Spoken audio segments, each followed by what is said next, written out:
Welcome back to Sneaker Impact News. I'm your host, Brian the Botanist, and today I have a special interview with Nadia Ruiz, aka Irongirlnadia. Nadia is an educator, coach, dog mom, personal trainer, trail runner, triathlete, and ultra runner. Featured in Runner's World and speaking today on Latina and women's topics. Nadia is training for spring races in Moab, Los Angeles, and Boston before transitioning fully to trails, mountains, and triathlons. Welcome, Nadia. How are you? Thank you so much for having me. I'm doing great. It's a great morning. Awesome. Where are you joining us from? I am in Los Angeles, California. Interesting aside and quick note, Nadia and I actually met over 10 years ago. Yeah, a long time ago. So that's why when I first connected with you, I was like, wait a minute, that place is really familiar. So it's a really long time ago. I remember meeting you back in Los Angeles in the racing scene and hearing all of the amazing accomplishments. Today, we want to get to know you. So share a little bit of your background with us. Yeah, so I'm born and raised in LA. I come from an immigrant family who are from Ecuador, and that's in South America. My parents immigrated here just before my birth. My background in running is I've been running now for about 26 years. It's crazy to think how many races and memories and just everything that has happened in the past 26 years. I love to reflect and meditate on that to just give myself that sense of gratitude. But 26 years of running, it's been over probably 650 races of all distances, and it's been a journey. It's been a journey so far. That's awesome. So when did you start running and fall in love with running? My running journey was started in high school, running cross country and track, and just discovering that I had a thing to run because I was really bad at team sports, at soccer and basketball.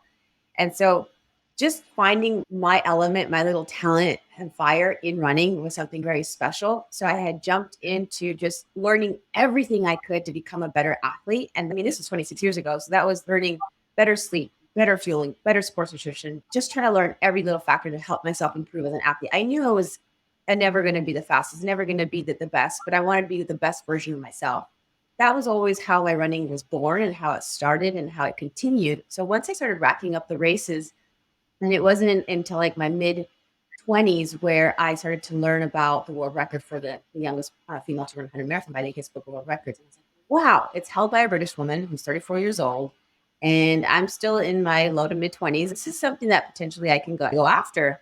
So I went after it quietly. And I had a couple close friends and my brother-in-law who told me, like, Nadia, why don't you just walk them and hurry up and get them over with? Do like those smaller races at like 7 marathons in 7 days or like weekends every weekend. I go, that's a good idea. But for me personally, as a coach, as a teacher, as an athlete, I believe in just always trying my best and also being fully immersed in every single event or experience that I do. I want to be present. And so I don't want to rush through things. So I wanted to do it my way.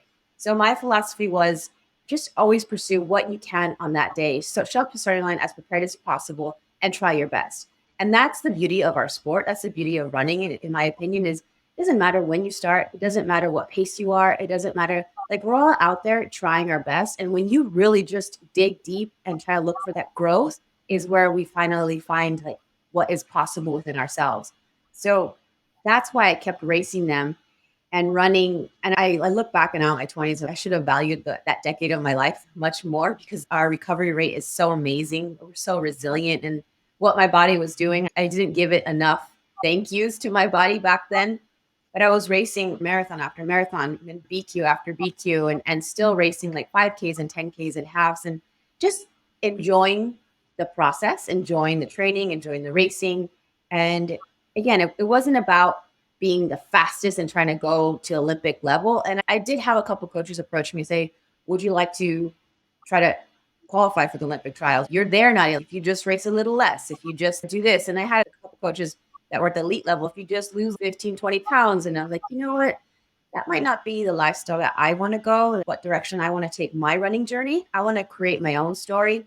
So that's how I pursued my running. And I wanted to find a balance of work life, social life, my passion in running, and still try my best and race them as hard as I can. So that's how I started creating my own identity in how my running was developing. And so by the time I had hit 100 marathons in 2013, over half of them have always been Boston qualifiers. And it's not just because I will choose only flat and road courses. I love to choose adventure races. I love to choose trail races. And even one of the hardest marathons I had done was the Machu Picchu Marathon, which has 10,700 feet of gain. So that was a very challenging marathon. I love those types of experiences. So it was just trying to find a balance of where I can race hard and where I can challenge myself and find different elements. And coming across that mark of 100 marathons, then it was just something very special. And to do it my way was even more special. That's really inspiring. I have a couple follow-up questions. How many total marathons have you run in your life? Right now, I'm at 154. So after I hit that 100 marathon, I actually slowed down in frequency of the marathon. I started focusing on just other distances. And I like to approach my racing in seasons. It's what am I going to focus on right now? Am I going to focus on mountains, fast trails, triathlons, or am I going to focus on stage races? So each segment of my years and also decades have been always in seasons. That's amazing. Did you start running in high school or when you were younger? My first competitive racing was in high school. I started with cross country and track in high school, but I discovered that I could run. It was in middle school. It was in middle school because, as many of us struggle with bullying and preteens being as they are when they're developing, I actually developed in puberty very, very late. I was probably at age 15 or 16 when I finally started going through puberty. So my middle school years were very challenging, being underdeveloped in that sense. I got bullied for that. And then because I was academically accomplished at that time, it was even worse. So it just felt like a very lonely time as a little girl trying to discover her identity and feeling that bullying aspect of boys and girls. I just didn't know what to do. And I would always come home crying. So my mom, she ended up signing me up for boxing. It was at a community boxing gym and immediately started training 3 hours a day, Monday through Thursday after school. And I was like, wow, like I thought that was normal to train like 3 hours a day after taking care of your responsibilities. And that's where I discovered that I could run. I was like, I have a little endurance engine. I can just keep going. I think my biggest gift is just delaying the slowdown and just putting one foot in front of the other, one foot in front of the other, that mentality. So that's where I learned about my running. And then I discovered that I had that talent in high school once I started doing cross country and track.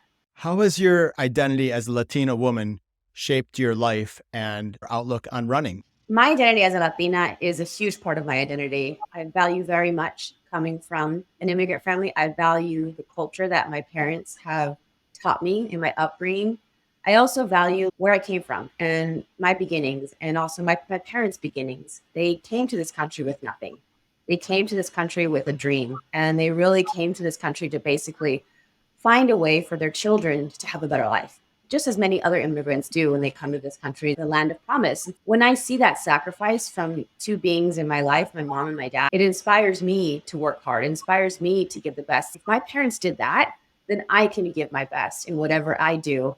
And so just seeing that in our culture, and it's not just our culture, but just seeing it over in other families, in other cultures, in other ethnicities as well. And so it was just something that I learned early on. And I give thanks to my parents for what they've taught me. I also give thanks that my parents have instilled in me our culture and maintain our culture, keeps continuing our language. I've learned to speak Spanish, practice, and try to encourage our next generations to continue to learn and speak our language. Also, the foods as part of our culture. And it's not about denying or making American, where we live, in our homeland, secondary. It's a dual identity. It's part of our identity. And just always being connected to where we come from to know that where we're going. So that aspect of who I am is very strong. And as I started growing up as an immigrant family, I started to see and notice the discrepancies in the socioeconomic levels and also in just different communities. And as I started to begin to see there's differences and challenges, and sometimes things don't look like they are fair. But just because things aren't fair doesn't mean that you have to stop trying your best and trying. So what? We have to work harder sometimes. And that's just, it comes across in any realm. We're all starting at a different starting levels. So with me, I was like, it's a little bit harder. I don't have the same maybe academic resources or funds as other families. I would see other parents maybe giving their kids a little bit more resources. It's okay. If we don't have that money, I'm just going to work a little bit harder. I'm going to study a little bit harder. I'm going to train a little bit more. I'm going to do what it takes. I have the resources in my heart. I have the resources in my brain. And that means there's also, back then, this is pre-social media, there's the resources of the library. And that was my arsenal of just trying to teach myself, how can I create opportunity for myself? That's the biggest thing I think we need to instill in not only ourselves and continuously remind ourselves, but also in our future generations. So I learned that from my parents through the modeling that they did, the hard work ethic that they had. So it was just trying to create opportunity for myself, given what circumstances I was in. So never trying to say a comparison is the thief of joy. And if I keep looking at other people, areas, things, and saying, oh, wow, must be nice. That's not the mentality that's going to help you grow. And what's going to help you grow is internalizing and focusing and saying, how can I make myself better? That's a big part of who I am. It's going to be a big part of who I always will be. And I give my parents thanks for that. Wow, that's really inspiring. Thank you so much for sharing that, Nadia. Tell us about your father. I remember that you ran your first half with him. How has his influence and your mother's been really important in running and everything else you do? My dad has been my number one running partner since the beginning. Even before we started running marathons, he was always on the center line cheering me on. He's an electrician by trade. And so he would always leave work early and make sure he went to every single cross country and track meet for me and show up for me. And that just meant a lot, especially to have a 100% attendance rate.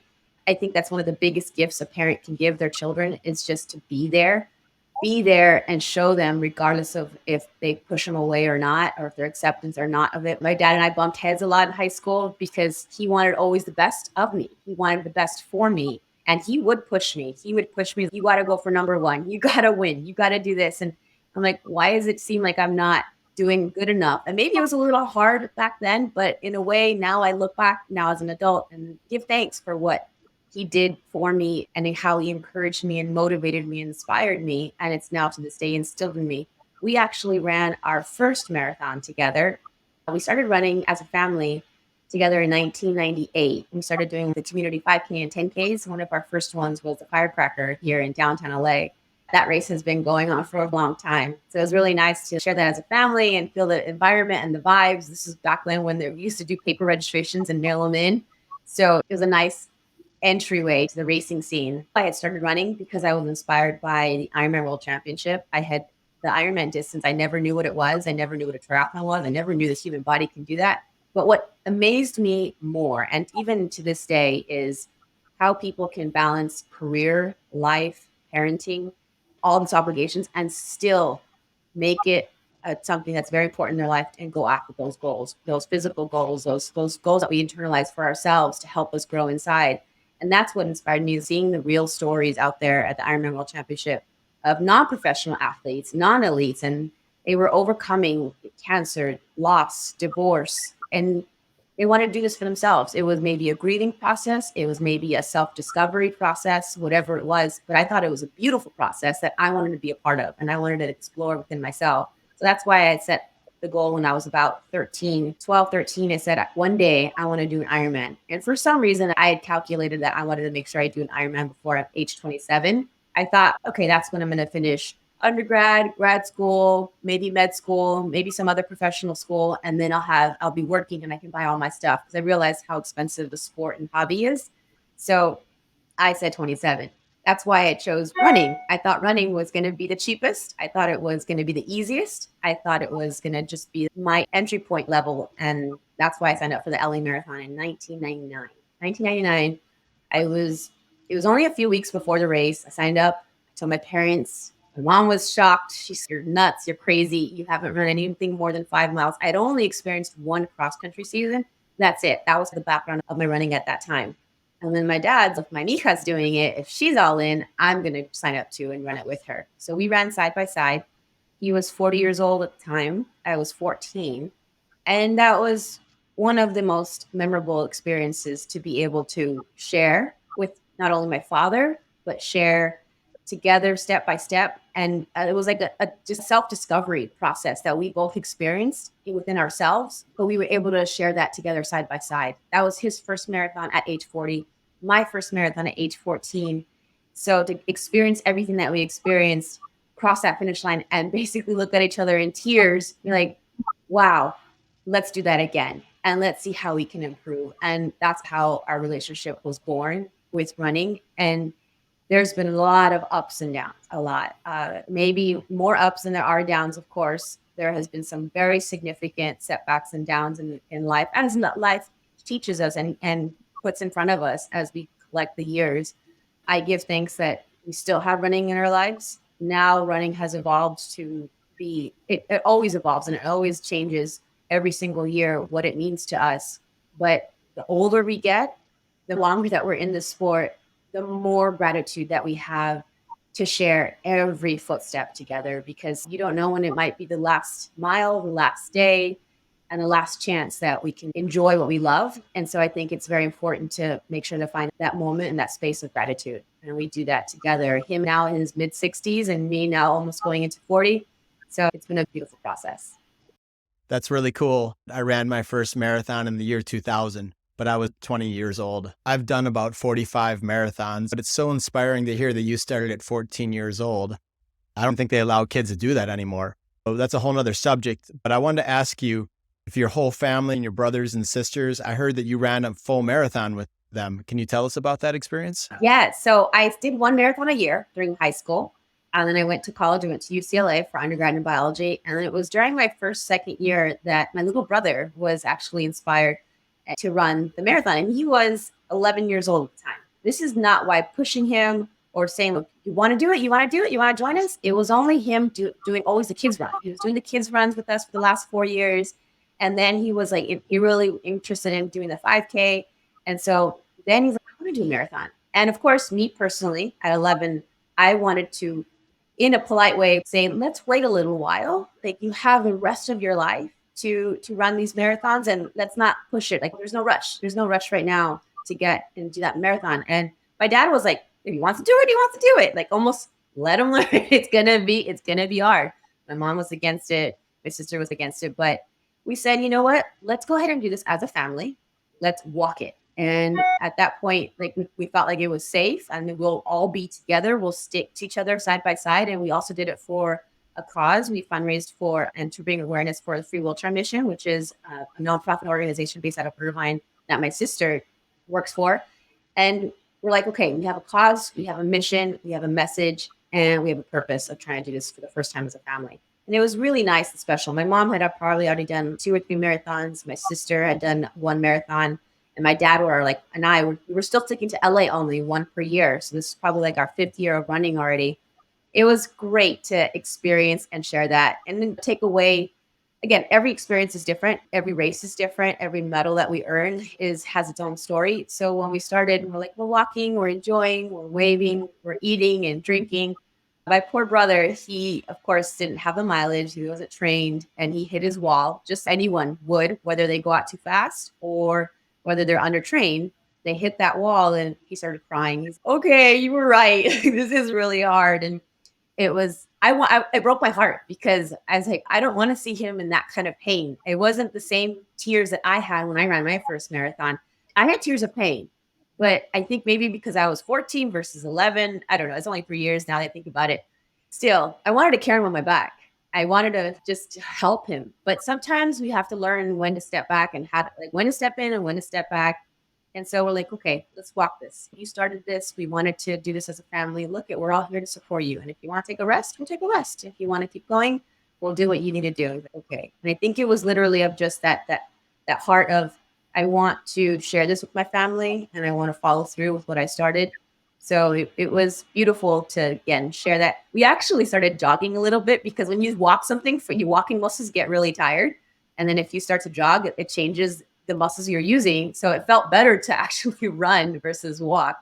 So it became a walk, jog at that moment. It was probably around mile 16, 17 that we did that. And we ended up finishing, I can't recall if it was maybe 620, 630 that we had finished. And it was a beautiful experience. Again, we all held hands high up above our heads and crossed the finish line together.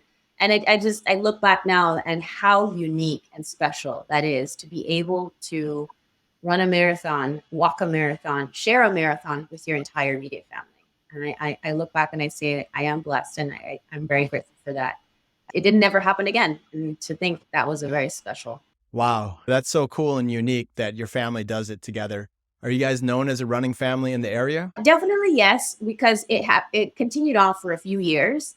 Because we did actually, there was only one more LA marathon. I think it was in 2009 or 2010 when it was a marathon that they moved the date. I think May to Valentine's Day or down to May, maybe May, because there was some scheduling happening with Olympics or what was happening. All five of us, my brother was older. He was in high school at this point now. And we're all like now a little bit more experienced in running. So taking care of our bodies. And we all ran it, but we all ran our own pace. So my mom and my sister, she had just given birth, and it was about a year later. They took turns pushing my niece Serena on the stroller. My brother, he was in tip top cross country shape, so he raced it, and he ran one of his fastest marathons then. And then my dad and I raced at our own pace. So we all finished across the finish line. But it's beautiful. It's still beautiful to share that whole race weekend, race day experience, and know that when you're out there, even though you're running on your own, you're sharing it with your family on the same course. And I think that's why the races are so beautiful, because you're surrounded by hundreds, thousands of runners sometimes, and knowing that each of us showed up for ourselves that day just makes it really special.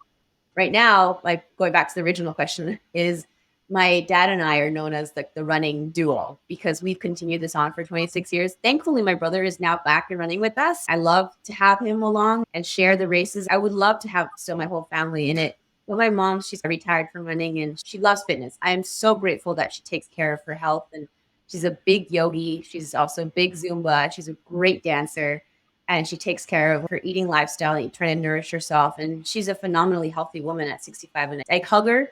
There are days I just squeeze her and like, Mom, thank you for taking care of yourself. Thank you for being healthy, because I love to have you here with me. I love to see you smiling. I love to see you healthy, and just keep doing what you love and just enjoying these moments that we have. Like, again, every day is a gift.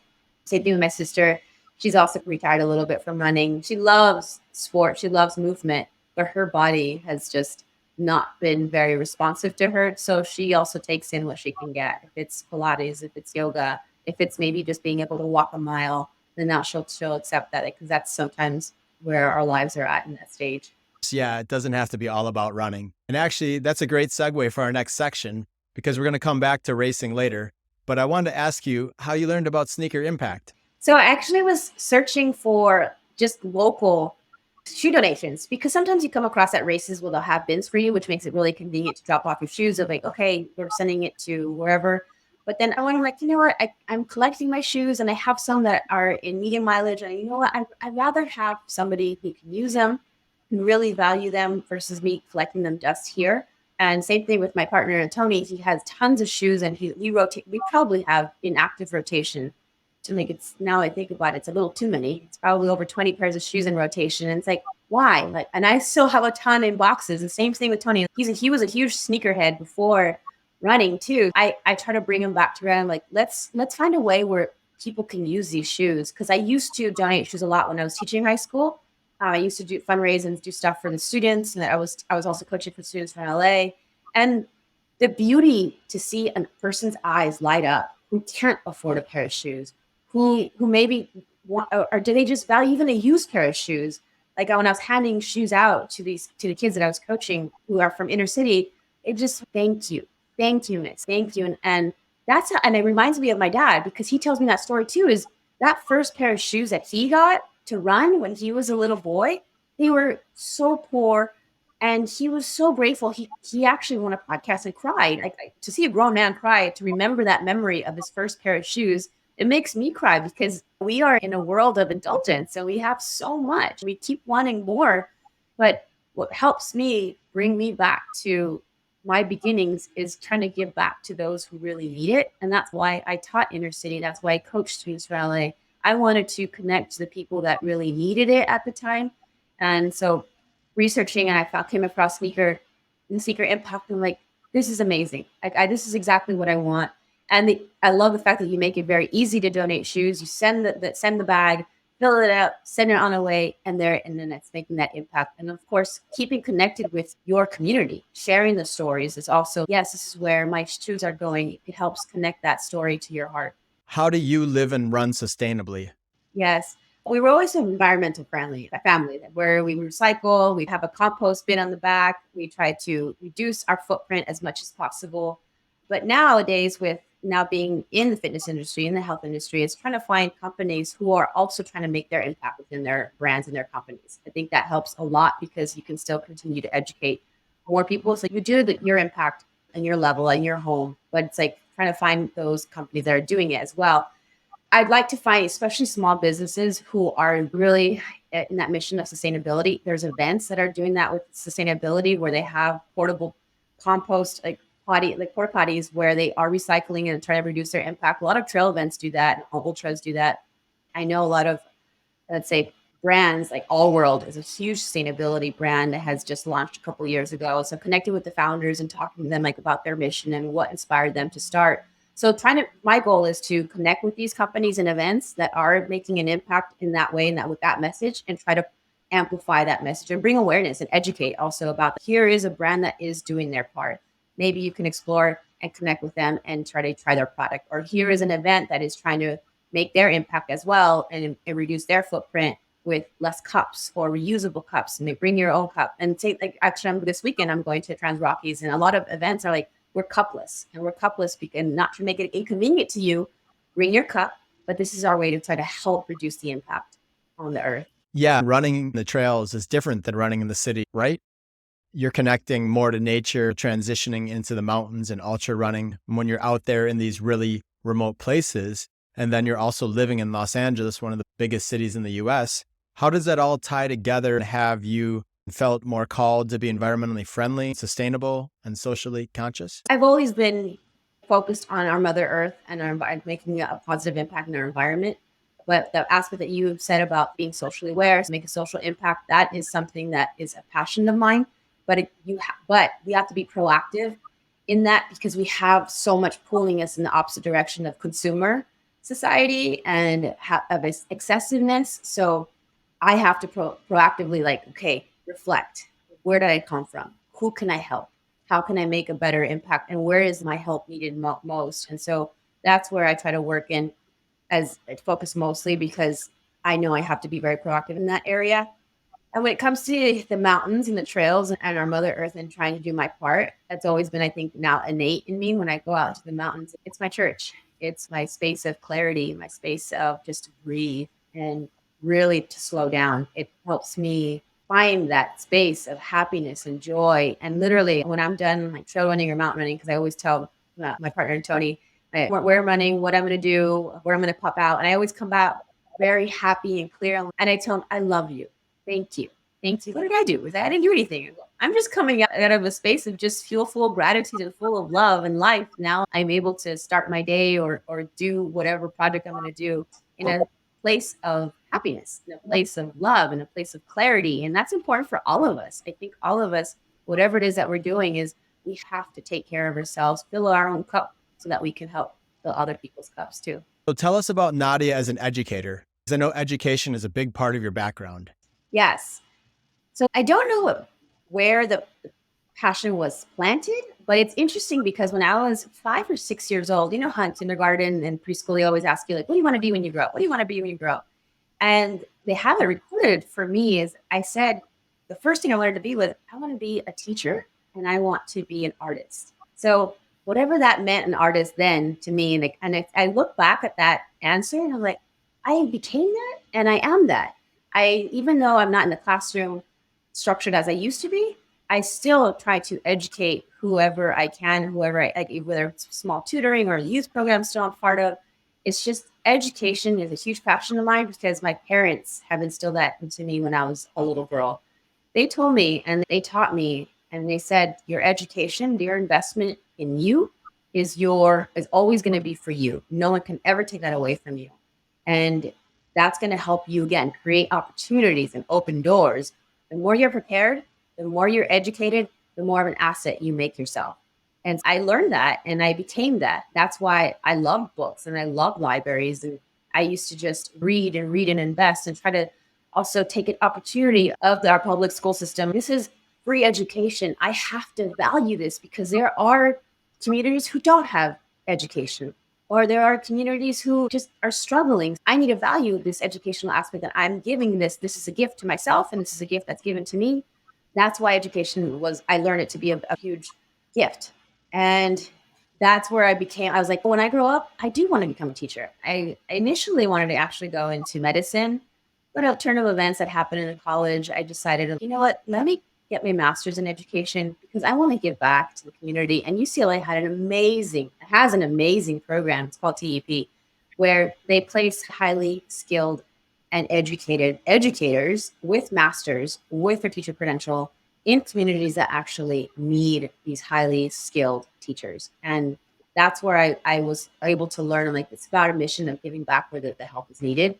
So I taught high school biology for 10 years for LAUSD, Los Angeles Unified School District. It's the second largest district in the nation, right after New York. So just right because it's also the second largest city. It has its challenges. I think that's the biggest challenge of trying to stay in education in California. But the classroom, the kids, it was a beautiful learning experience for me as an educator. That I learned from my students, and I am able to teach them science. I'm able to teach them biology, but they're teaching me about their world. They're teaching me on how to just be patient. It's crazy because I learned how to become almost a public speaker, and patience was learned in the classroom through them, because you need to learn how to communicate with a teen or a group of 30, 40 teens without losing yourself, getting emotional, having to be very controlled. That's where education was born. It continued, and it still continues to this day, being an educator. How about Nadia as a coach? Yes, so same thing. I started coaching while I was teaching at the high school level. I coached cross country and track, and then I had coached students from LA. And again, the kids, they gave me the opportunity to learn. I love to see their fire. Man, teenagers and adolescents, they have a fire when they start to join sports. Like, let me see what I can do. And you don't force them, and they're curious. They have that inquisitiveness, and they're like, I want to get better. What does it take?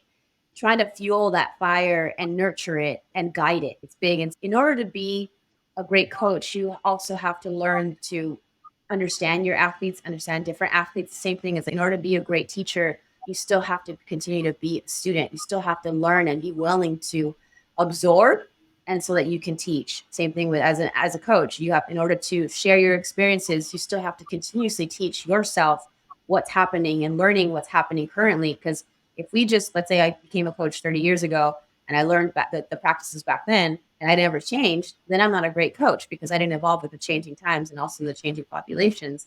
So it's important that we're always learning, we're always teaching, and we're just appreciating also like the differences in levels. It warmed my heart to see that you're a dog mom because I'm a cat dad. I love all animals. So tell us about your dog.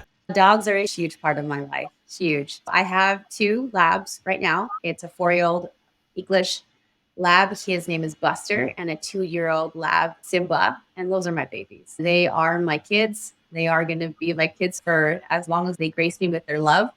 And to me, they are our children. They are part of the family. And I've learned over my adult life is the better life I try to give them, the better life I have. So before them, I had just lost my two senior dogs, and it feels just because they were such a in a critical time in my life, all throughout my 20s and entering my 30s. I lost my two senior dogs. I had lost Max and Bruno 2 years ago. And Max was a 14-year-old lab. Bruno was a 12-year-old boxer. And I got them right when I had just started teaching. So I was 2021, and they lived with me throughout all my 20s and all my 30s. And we know when we're going through that stage of our life, how many ups and downs and learning experiences that happen. And they're my boys. They were my kids. And I give thanks that I try to give them the best life that I could, taking them to the mountains and camping. But it was what they gave me every single day that I give thanks to have. I would come home, they were excited. I would cry and they would just lick my face. They'd say they could smell our pheromones whenever we're down and our feelings are changing. And they were there. They were always there for me. They were my friends, my companions, my boys, my children. And I know it's hard, maybe who doesn't have a human child, but to me, they are my human child. It's almost like they did come out of a womb. I know that's very hard to say and I respect motherhood very much. I've had my challenges with that in my life too. And that's why I value just the beauty that dogs can teach us. It's just like children. There's a beauty that of the youthfulness and joy that they can teach us. And it's crazy because over the years, I've connected with some of my friends who are cat moms, and they love their cats. And I had right when I had lost my senior dogs, I had a friend of mine who lost her cat, and her cat was 19 years old. And she's, Nadia, thank you so much for sharing your love, your appreciation, and your journey with your dogs, because it helped me and it helped me remind me that to value my cat and to value whatever that she gives me and makes fills my heart, because I was able to value those last years with her. And she told me when she passed, she's like, it's hard. I feel so empty without her. It's That's why I share my journey. It's not because I want to ever gloat or bloat, like gloat like about what I have. It's about reminding others, like, here is what gives me joy. And I hope you can find that joy within you, and to remind ourselves, like, let's slow down a little bit and give our children, give our dogs and our cats the hug that they deserve, because that love is the most precious thing that we have, the most precious thing.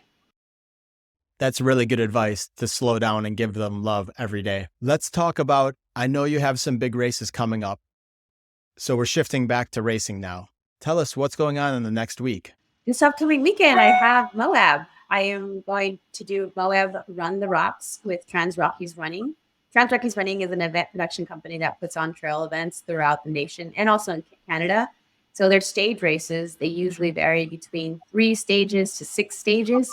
Literally, it's a trail running party. Think of it as an adult running camp where you wake up, you race, you gather with your friends and you eat, and then you get together in the evening with an award ceremony for dinner, all together. The whole race gets together and the whole field, and then you do it again and again, sometimes 3 days in a row, sometimes 6 days in a row. So you can take and approach it however you'd like. You can go out there and hike. They're very flexible with their cutoffs. You can go out there and push yourself, or if you can also go out there and be super competitive if you want to go for the top spots. Because what they do is they calculate your time every single stage every day, so you can be competitive on each day. And then they also have a communal time. How did you race all days combined? And then that also you can race that way as well. So it tests different elements as you like. And there's a lot of different strategies on how to do these stage races. You can go hard start and then recover and then go hard finish, or you want to be smart and hold back a little bit in the first few days and then go hard and then go in survival mode. However it works best for you. And I learned, actually, I got into these stage races about 10 years ago when I first started doing ultra running. And I learned that I really love them. I really love the aspect of doing it again and again, and just being living off of that high. And my body adapted really well to stage races. I wanted to continue and use them almost as a platform, as to just keep trying to teach myself to be competitive with the 50-mile distance and beyond. But things happen, and sometimes you don't continue on with the ultra running, and my body didn't respond really well. I had to go through some injuries, but now I'm able to go back into it again. So this weekend is the Moab. It's basically the restarting of my entrance back into stage racing and ultras and mountain running mostly. I consider myself, my parents are from Ecuador. We have Ecuadorian, we have Incan blood in us, and we're part from the Andes. And so I really, mountains are a part of who I am. And I love being there. I respect my heritage from there, my roots from there. And so if I can race in them, it makes it much more fun and much more special. So Moab Run to the Rocks is this weekend. It's a 3-day stage race. It's my first time to Moab too. That's incredible. So what else is going on in 2024 for you in terms of running and racing? In terms of racing, so this year, again, a lot of it is, I'm turning 40. So that's a big thing. It's a big milestone for me. And I wanted to basically value and live the fullest I can every day. That's like last of my 39. So go out with the bang and start with the bang. So that's why I wanted to get back into the things that scare me, which was the trail races, the adventure races, the stage races, the ultras, and mountain running. Mountain running is very different from trail running, and mountain running does take a toll on your body. And if it was up to me, if my body could keep up with my fire, my soul, my inner child, I would be running in the mountains every single day, all day. Like I can't explain the elation that I feel when I'm up there, when I feel what I feel. And I almost feel like I'm floating, and it's something very beautiful. Like it connects me to the most beautiful memories of my life. And so it's like, why wouldn't we want to continue to be there? The biggest thing for this year is just being strong again and returning to what version can I find in myself at this age? How strong and fast can I be? And mostly how strong and resilient. It's about resilience in life. And I would love to run the times that I was running when I was in my 20s. But this also gives me a challenge and opportunity. Like, what can I run when I'm 39? What can I run when I'm 40? What can I run in my master's? And I see that beauty through my dad, that he continues to push himself. I see that beauty in my fiance, Tony, who is 42, and he's getting faster. Like he's been breaking his personal running PRs in the past 3 years. And so it's a beautiful thing to see if we just try to discover what is possible. And we can do that at any age. And I just that's what makes me excited about exploring that. Every year, every day, every month, every season is an opportunity to explore how can we challenge ourselves, not even in just physically, but in anything. Try something new, do something that scares you. And again, it might sound cliche, but it really is. That's where the space where we grow. And like my fiance Tony, like when I see him running his fastest half marathon in 76 minutes. And he did that at 42.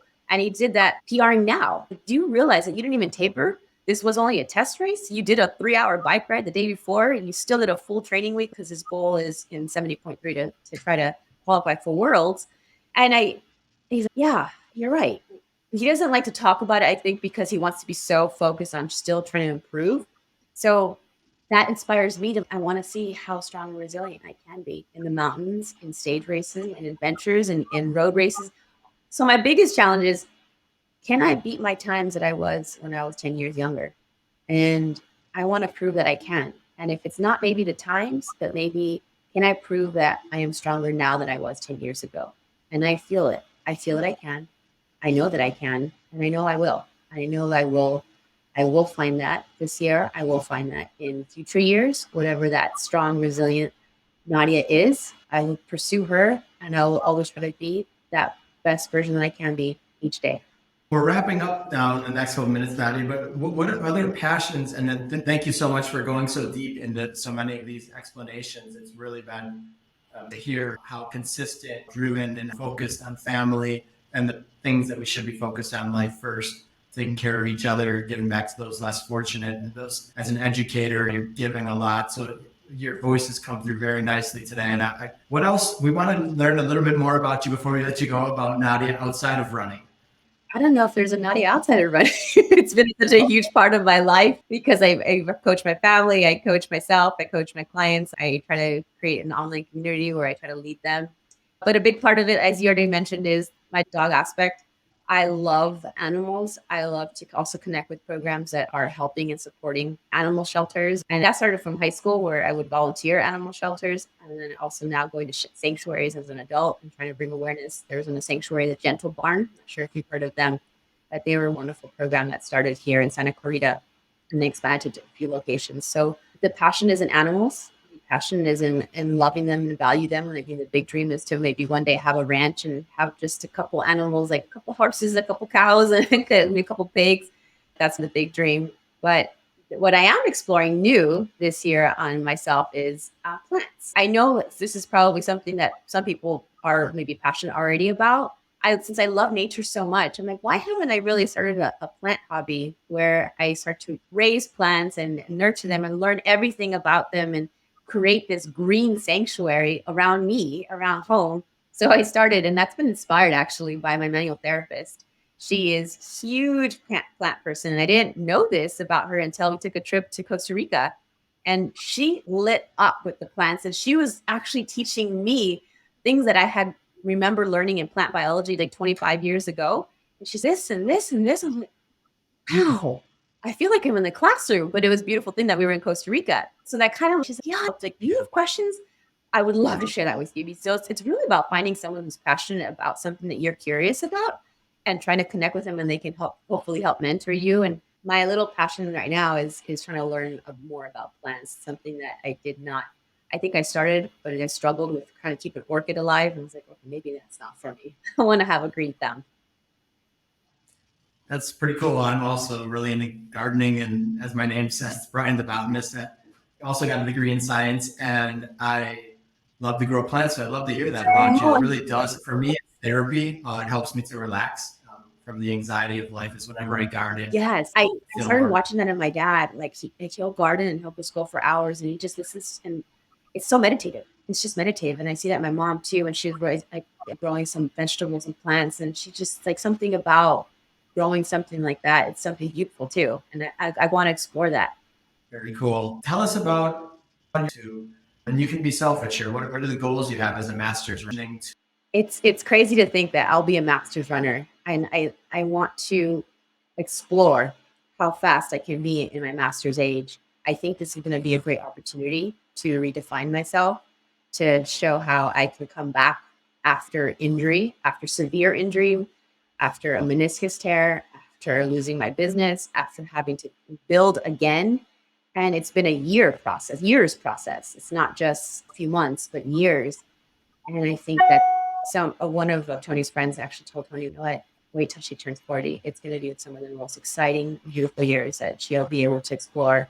Tell her to strap on and get ready, because it's going to be something amazing. And I think that's going to be the opportunity for me to keep learning and growing and challenging myself, but also invite the community to challenge themselves along with me, just to accept how when we get older, we can still be stronger. It's incredible. Again, it's a new chapter. It's the fourth floor, as they said months ago, at 45 and 49.